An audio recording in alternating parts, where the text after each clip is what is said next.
प्रिय श्रोता मित्र, वेद पाठशाला की अगली कक्षा में आपका स्वागत है। इन दिनों में हम पुराने नियम से नबियों की पुस्तक का सर्वेक्षण कर रहे हैं। आज हम फिर से दानिएल की पुस्तक का सर्वेक्षण करेंगे। हमारे पिछले 2 चरण में हमने सीखा कि यह पुस्तक 2 भागों में विभाजित है, जिसमें 12 अध्याय हैं। प्रथम 6 अध्यायों में ऐतिहासिक वृतांत हैं और वे बहुत सरल हैं। इन्हें आसानी से समझा जा सकता है। परंतु अध्याय 7 से 12 भविष्यवाणी के अध्याय हैं, जो दानिएल नबी के दर्शन व प्रकाशन हैं।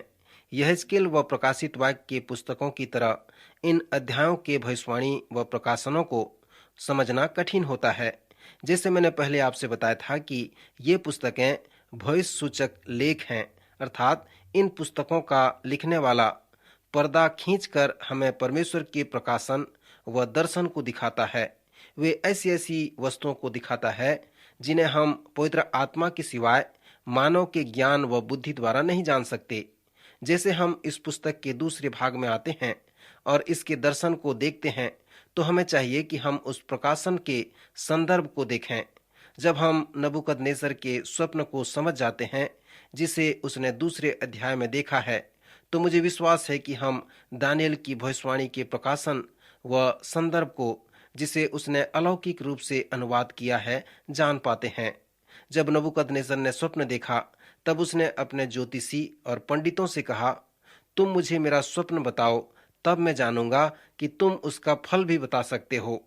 तब उन ज्योतिषियों तंत्रियों ने कहा, जो बात राजा पूछता है वह अनोखी है और देवताओं को छोड़कर, जिनका निवास मनुष्यों के संग नहीं है, और कोई दूसरा नहीं जो राजा को यह बता सके। तब दानिएल ने कहा, ऐसी बात नहीं है, तुम यहीं पर गलत हो। परमेश्वर मनुष्यों के संग रहता है, और जो परमेश्वर मुझ में रहता है, वह नबूकदनेस्सर के स्वप्न को बताने की सामर्थ रखता है, उसके भेद को जानने की सामर्थ रखता है। जब दानिएल नबूकदनेस्सर से मिला और उसके स्वप्न के साथ उसका फल भी बताया, तब उसने राजा से कहा, हे राजा, जब तू देख रहा था, तब एक बड़ी मूर्ति देख पड़ी, और वह मूर्ति जो तेरे सामने खड़ी थी, सो लंबी चौड़ी थी। उसकी चमक अनुपम थी और उसका रूप भयंकर था। उस मूर्ति का सिर तो चोखे सोने का था, उसकी छाती और भुजाएं चांदी की, उसका पेट और जांघें पीतल की, उसकी टांगें लोहे की, और उसके पांव कुछ तो लोहे के और कुछ मिट्टी के थे। फिर एक पत्थर ने बिना किसी के खोदे आप ही आप उखड़कर उस मूर्ति के पांव पर लगकर उसको चूर चूर कर डाला। तब सब कुछ चूर चूर हो गया, और धूप काल में खलिहानों के भूसे की नाई हवा से ऐसे उड़ गए कि उनका कहीं पता न रहा।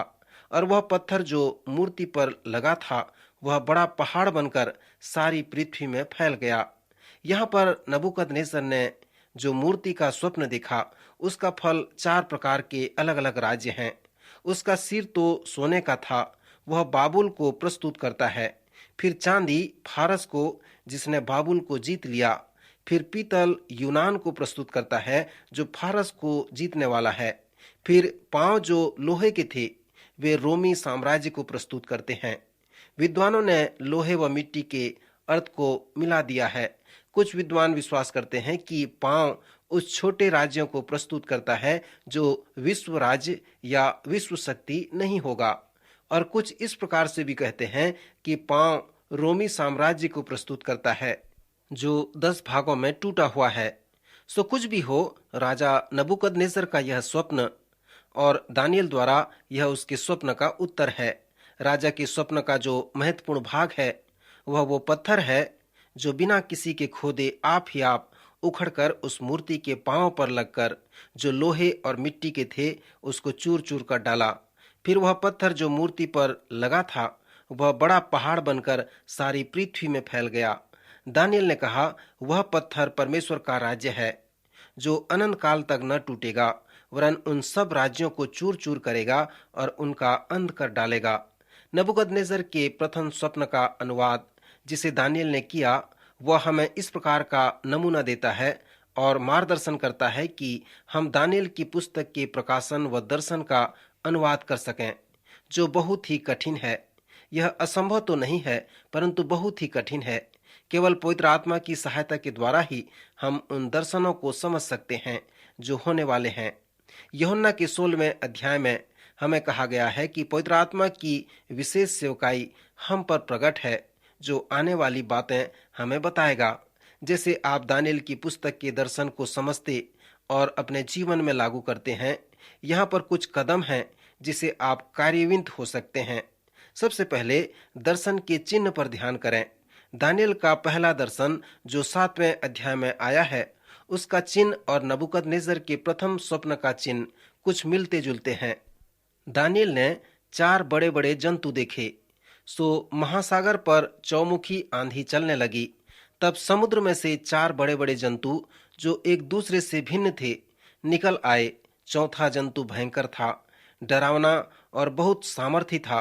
वह सब कुछ खा डालता और चूर चूर करता, और जो बच जाता है उसे वह पैरों से रौंद देता है और इस प्रकार दूसरे जंतुओं को नाश करता है। परंतु नाश करने से पहले उसके 10 सींग उसमें बढ़ते हैं और उन सींगों के बीच एक और छोटा सींग निकलता है, और फिर उस छोटे सींग में मनुष्य की सी आंखें और बड़ा बोल बोलने वाला मुंह भी है। मित्र, क्या यह अद्भुत व आश्चर्य करने वाली बात नहीं है? सब कुछ अद्भुत व आश्चर्य वाली बात है। क्या यह दानियेल की पुस्तक का एक अच्छा शीर्षक हो सकता है? दानियेल एक ऐसा नबी है जिसके दर्शन में अद्भुत व आश्चर्य वाली बातें हैं। मित्र, आप हमेशा दानियेल के अनुवाद को प्राथमिकता दें, क्योंकि आप जानते हैं कि वे सब सही अनुवाद हैं। जैसे आप दानियेल की पुस्तक के दर्शन में आते हैं, तो आप उसके चिन्ह व प्रभाव के मध्य अंतर को देखें। फिर संदर्भ में जो अनुवाद है उस पर ध्यान करें। फिर स्मरण करें कि उस लेखांश का प्रेरणादायक अनुवाद यही है। ऐसा करने के बाद फिर आप प्रार्थना पूर्वक पवित्र आत्मा से पूछें कि वह आपको उसका अर्थ बताए कि यह क्या हो सकता है, यह क्या कहता है, और विशेष करके मेरे लिए इसका क्या तात्पर्य है। 7वें अध्याय में दानियेल ने एक स्वप्न देखा। दानियेल के स्वप्न का प्रेरणादायक अनुवाद हमें बताता है कि हम भी फिर से एक बार 4 राज्यों को देख रहे हैं। उसने मुझसे कहा, उन 4 बड़े बड़े जंतुओं का अर्थ 4 राज्य है जो पृथ्वी पर उदय होंगे, परंतु परम प्रधान के पवित्र लोग राज्य को पाएंगे और युगानुयुग उसके अधिकारी बने रहेंगे। तब मेरे मन में यह इच्छा हुई कि उस चौथे जंतु का भेद भी जान लूं, जो और तीनों से भिन्न और अति भयंकर था, और जिसके दांत लोहे और नख पीतल के थे। वह सब कुछ खा डालता और चूर चूर करता और बचे हुए को पैर से रौंद डालता था। फिर चौथे जंतु का अर्थ चौथा राज्य है जो पृथ्वी पर होकर और सब राज्यों से भिन्न होगा और सारी पृथ्वी को नाश करेगा। 24वें पद में कहा गया है, उसके बाद उन पहलों से भिन्न एक और राजा उठेगा जो 3 राजाओं को गिरा देगा, और वह परम प्रधान के विरुद्ध बातें कहेगा और परम प्रधान के पवित्र लोगों को पीस डालेगा। श्रोता, इस दर्शन में आप जो मुख्य बात देखना चाहते हैं वो यह है कि राज्य और प्रभुता और धरती पर के राज्य की महिमा परम प्रधान ही की प्रजा अर्थात उसके पवित्र लोगों को दी जाएगी। उसका राज्य सदा का राज्य होगा और सब प्रभुता करने वाले उसके अधीन होंगे और उसकी आज्ञा मानेंगे। इस बात का अंत यही है। अब इस दर्शन को प्राप्त करने के बाद दानियेल ने कहा, परंतु मुझ दानियेल के मन में बड़ी घबराहट बनी रही और मैं भयभीत हो गया और इस बात को मैं अपने मन में रखे रहा।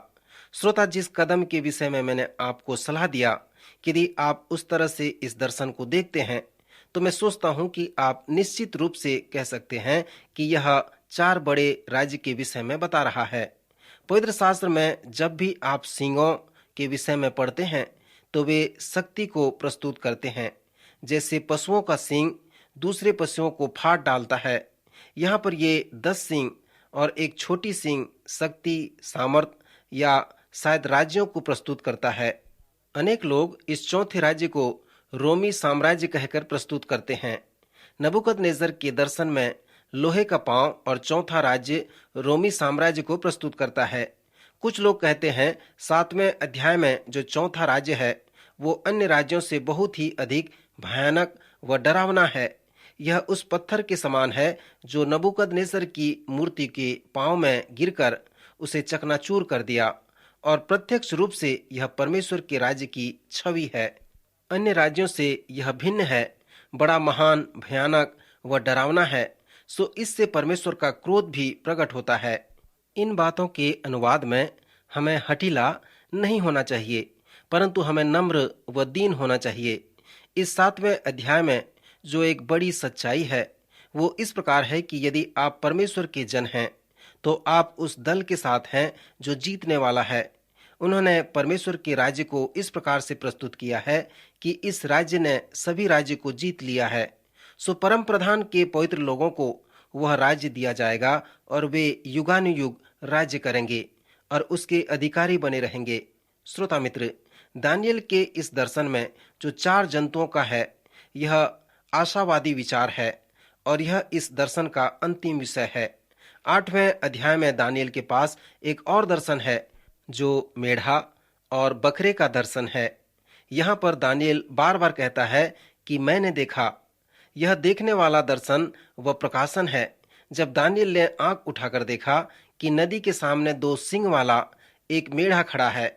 उसके दोनों सींग बड़े हैं, परंतु उनमें से एक अधिक बड़ा है, और जो बड़ा है वह दूसरे के बाद निकला। बाद में उसने कहा कि जो बड़ा सिंह है वो फारस मादी है। फारस मादी पृथ्वी का शक्तिशाली देश है जिसने बाबुल को जीत लिया। मादी के राज्य से फारस बड़ा राज्य था। सो यह बड़ा सिंह उस राज्य को प्रस्तुत करता है। इसका अर्थ दानियल बाद में बताता है, परंतु वह एक बकरा भी देखता है। इस बकरे की आंखों के बीच एक देखने योग्य सिंह था, और वह बकरा उस सिंह के द्वारा उस मेढ़ा को भूमि में गिराकर रौंद डाला जिसके 2 सिंग थे। अनुवाद से पता चलता है कि उस बकरे का बड़ा सिंह यूनान का राज्य है। यूनान ने फारस को जीत लिया। फिर हम देखते हैं कि दानियल को कहा गया, जो कुछ तूने दर्शन में देखा है उसे बंद रख, क्योंकि वह बहुत दिनों के बाद फलेगा। इस पुस्तक के 6वें अध्याय में हमें बताया गया है कि दानियल की वह प्रार्थना एक आत्मिक अधिकार के जैसा था। दानियल ने कहा, बिना प्रार्थना के मैं बाबुल में जीवित नहीं रह सकता, मुझे प्रार्थना करना अवश्य है। सो दानियल प्रार्थना करना न छोड़ा, इसलिए उसे सिंहों की मांद में डाल दिया गया, परंतु परमेश्वर ने उसे सिंहों के मुंह से बचा लिया और उस पर हानि का कुछ भी चिन्ह न पाया गया। सो प्रार्थना में विश्वास करना उसका परम अधिकार था।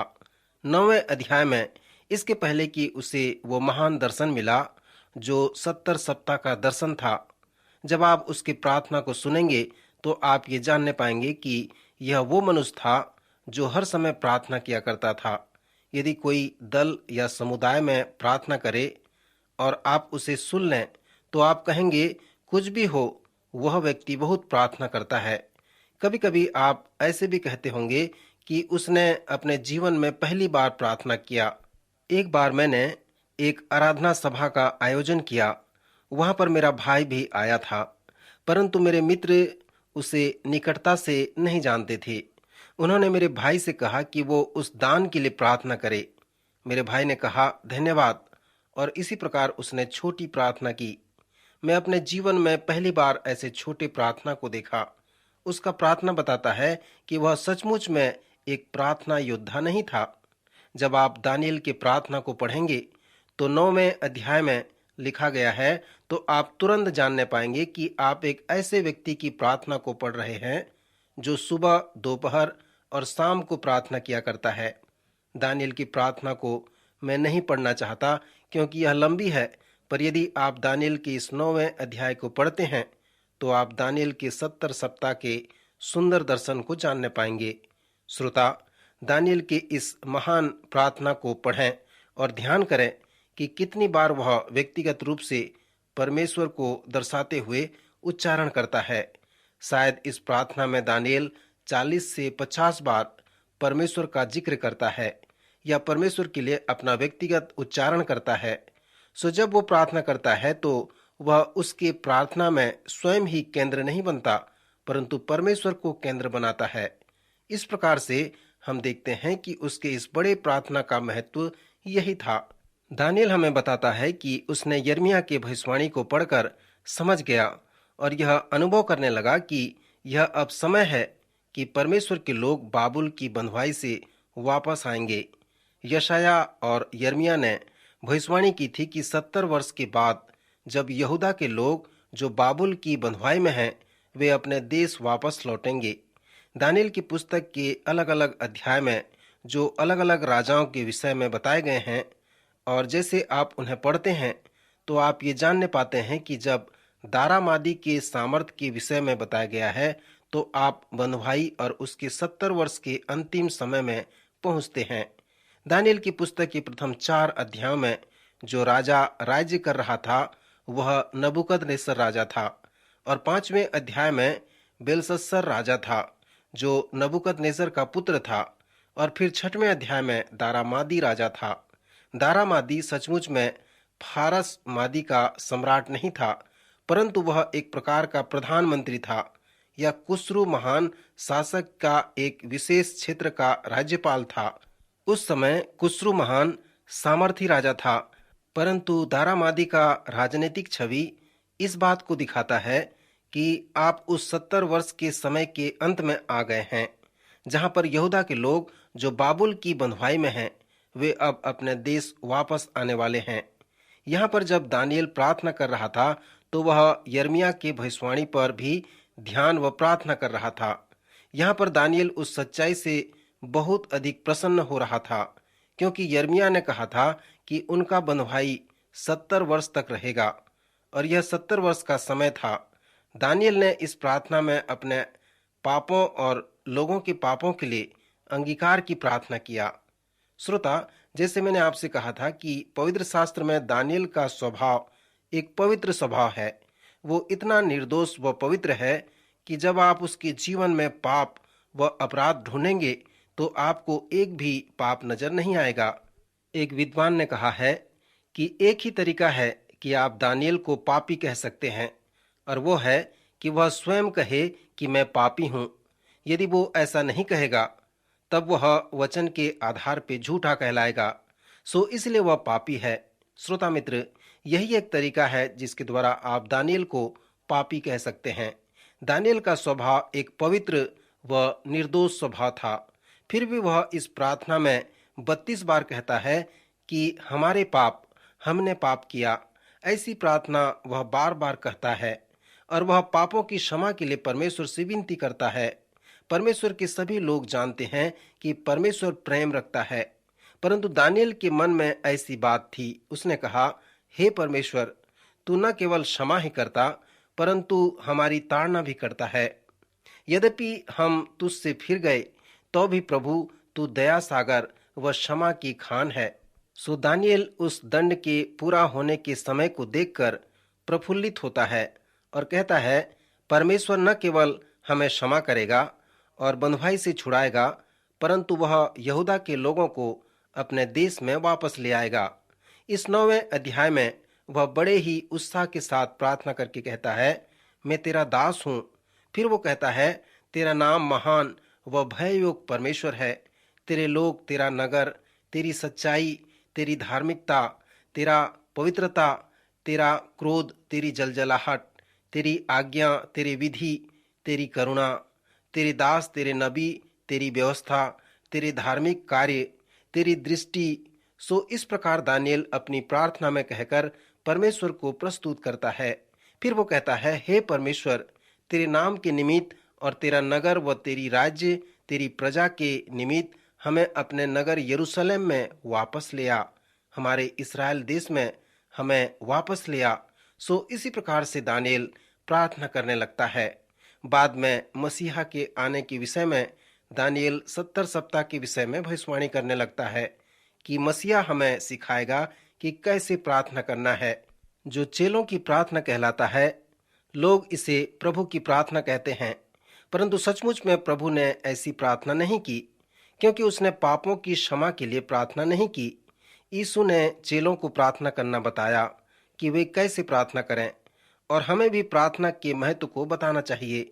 चेलों की प्रार्थना में प्रभु ने हमें आत्मा की प्रार्थना को सिखाया है और कहा है, जब तुम प्रार्थना करो तो इस रीति से करो कि हे हमारे पिता, तू जो स्वर्ग में है, तेरा नाम पवित्र माना जाए, तेरा राज्य आए, तेरी इच्छा जैसे स्वर्ग में पूरी होती है वैसे पृथ्वी पर भी हो।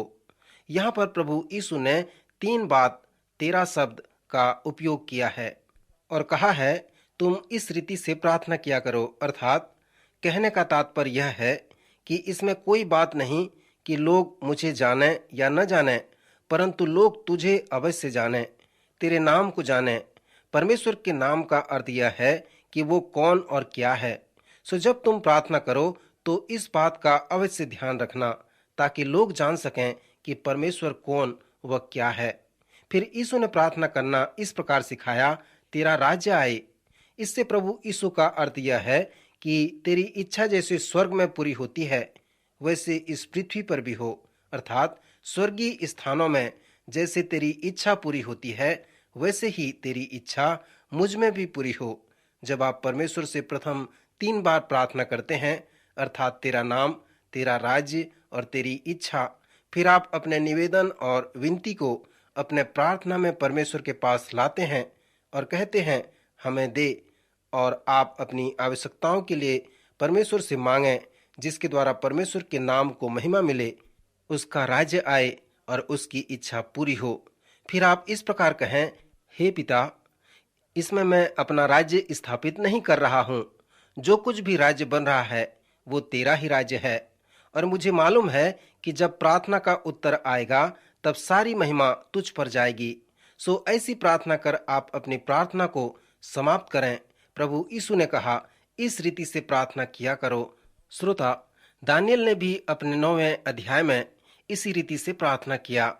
जब दानियल प्रार्थना कर रहा था तब जिब्राइल स्वर्गदूत उसके सामने प्रकट हुआ और उससे कहा, तेरे सभी विनती और निवेदन परमेश्वर तक पहुंच गए हैं और अब इसलिए मैं तुझे बताने आया हूं। श्रोता, क्या यह रोचक बात नहीं है? दानियल प्रार्थना कर रहा है और स्वर्गदूत आकर उससे कह रहे हैं, दानियल, जैसे ही तूने घुटने में आया अर्थात प्रार्थना करने लगा तो प्रार्थना का उत्तर तुरंत आ गया और मैं तुझे बताने आया हूं।